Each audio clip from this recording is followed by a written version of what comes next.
बात कुछ रहे ये सखी, ससुरा में मौगा भतार हई। नैहर के बात कुछ रहे ये सखी, ससुरा में मौगा भतार हई ये सखी।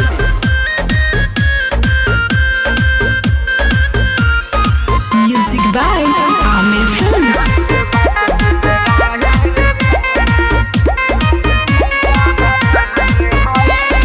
नशा में हरदम रहेला खाली, देला बिटोरी बिछावना हो।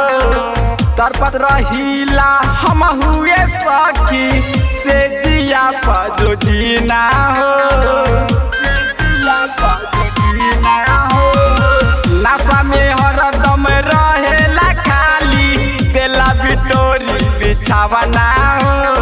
तरपत रहीला हम हुए सखी, से जिया पर रोजीना हो। हाथे से अपना धके जो बनवा, देला निचोरी जसनार हई। नैहर के बात कुछ रहे ये सखी, ससुरा में मौगा भतार हई। नैहर के बात कुछ रहे ये सखी, ससुरा में मौगा भतार हई ये सखी।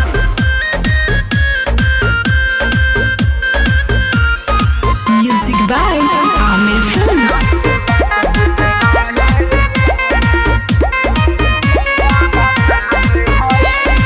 नैहर में ललन संगे घूमता रहे पूरा आजाद हो।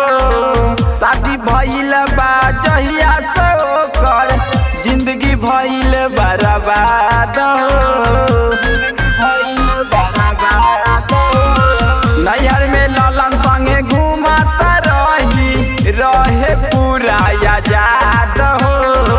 शादी भइल बा जहिया से ओकर, जिंदगी भइल बर्बाद हो। धरे न बोटा बरोकर, लागे कि छोट हथियार हई। नैहर के बात कुछ रहे ये सखी, ससुरा में मौगा भतार हई। नैहर के बात कुछ रहे ये सखी, ससुरा में मौगा भतार हई ये सखी। भाई संगीत रिकॉर्डिंग स्टूडियो मधुबन।